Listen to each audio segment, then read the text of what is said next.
Hello friends, art for all চ্যানেলের পক্ষ থেকে তোমাদের সবাইকে স্বাগত। তোমরা সবাই আশা করছি ভীষণ ভীষণ ভালো আছো। আমিও তোমাদের আশীর্বাদে ভীষণ ভালো আছি, তোমাদের ভালোবাসা এবং আশীর্বাদে। তো চলো ফ্রেন্ডস, আজকে একটি সিনারি আঁকা হোক, সিনারি করা দেখাই তোমাদেরকে।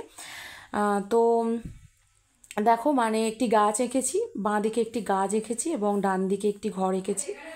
মানে মাটির সে আগেকার দিনের দোতলা ঘর হতো না, সামনে একটু বেশ লম্বা করে মানে ছাউনি দেওয়া থাকতো, ওপরে খড়ের চাল, তো সেরকম একটা আঁকার চেষ্টা করেছি। তো দেখো, এইভাবে প্রথমে এঁকে নিয়েছি। প্রথমে সুন্দর করে খাতার মধ্যে এঁকে নেবো।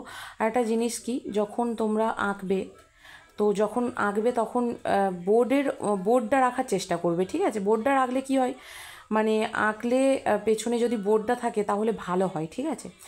আর আঁকার সময় সবসময় পেন্সিলটা 2Bর মধ্যে রাখবে, 2B বা HB, ঠিক আছে? তো দেখো, আমি সামনেই পুকুরে এরকম পদ্ম ফুল এঁকে নিলাম, আর এরকম বট গাছ এঁকে নিয়েছি এবং খড়ের চাল যে আছে তার উপরে একটি গাছ এঁকে নিয়েছি।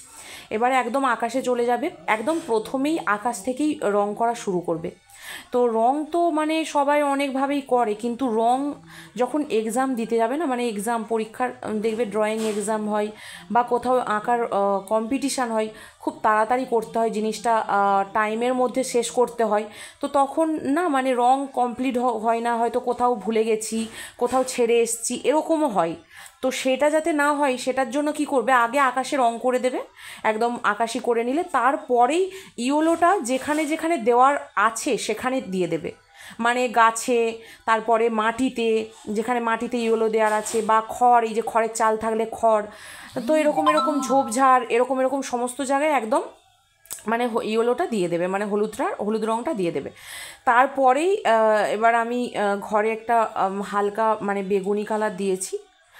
আর তারপরে যেহেতু সবুজটার বেশি কাজ, হ্যাঁ, গ্রিনটার যেহেতু বেশি কাজ, তো গ্রিনটা এবার দিয়ে দেবো, কারণ গাছে, এই দিকের বট গাছে, এইদিকে ছোটো বট গাছে এবং ঝোপঝাড়ে, তারপরে মাটিতে আরে, তাই জন্য গ্রিনটা আমি প্রথমে দিয়ে দিলাম।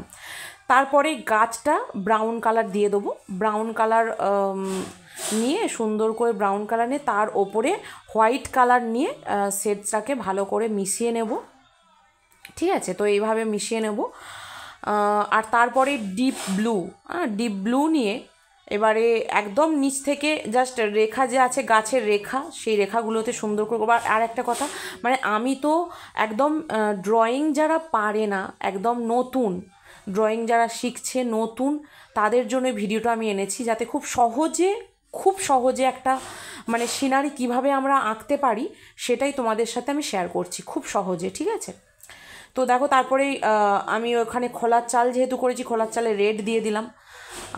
ডান দিকটা একটুখানি হালকা হোয়াইট কালার রেখেছি, একদম গোটাটাই রেড করে দিইনি, ডান দিকটা একটু হালকা থাকবে। এবং এবারে খড়ের যে চালটা আছে, খড়ের চালে ইয়েলোর ওপরে ব্রাউন কালারটা দিয়ে নিয়েছি এবং তারপরে ব্রাউনটাকে আরেকটু ডিপ করে ওপর দিয়ে শেড দিয়ে দিলাম। আর যখন নিচের দিকটা, ওটা হচ্ছে শ্যাওলা কালার নিয়েছি, শ্যাওলা কালারটি গাছের নিচ থেকে দিচ্ছি। আরেকটা জিনিস, যখন আমরা আঁকবো, এই যে বাঁ দিকটা একটু চেষ্টা করব বাঁ দিকটাই ডিপ করার, ডান দিকটা হালকা করার, ঠিক আছে? এবার ছায়া, সূর্য যেরকম যেই দিকে থাকবে সেই দিকে ছায়া, সেই দিকে হালকা হবে, আর অন্যদিকে তার ডিপ হবে, ছায়াটা যেদিকে পড়বে সেদিকে ডিপ হবে, আর যেদিকে ছায়াটা পড়বে না সেদিকে হালকা হবে। তো এইভাবেই করবে। এবারে আকাশি কালার দিয়ে নিলাম, আকাশি কালার জলটাতে আকাশি কালারটা দিয়ে নিলাম। তারপরেই পদ্ম ফুলগুলোতে গোলাপি কালার প্রথমে নিয়েছি এবং তারপরে ডিপ পিঙ্ক দিয়েছি, ডিপ গোলাপি দিয়েছি। এবং এরপরে সুন্দর করে গ্রিন কালারটি, মাটিতে গ্রিন কালারটি দিলাম এবং শেষে ব্ল্যাক কালার দিয়ে হালকা করে শেডসটাকে দিচ্ছি ভালো করে, যাতে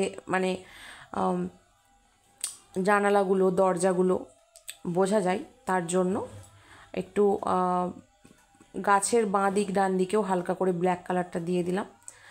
এবং তারপরে যে ঘরের যে রঙটা ছিল সেটাকে ভালো করে হোয়াইট কালার দিয়ে ভালো করে মিশিয়ে নিলাম। তারপরে দেখো, প্রায় ছবিটা আমার কমপ্লিট হয়ে এসেছে এবং যেখানে যেখানে বাকি ছিল সেখানে সেখানে একটু রঙগুলোকে টাচ দিয়ে দিচ্ছি। এবং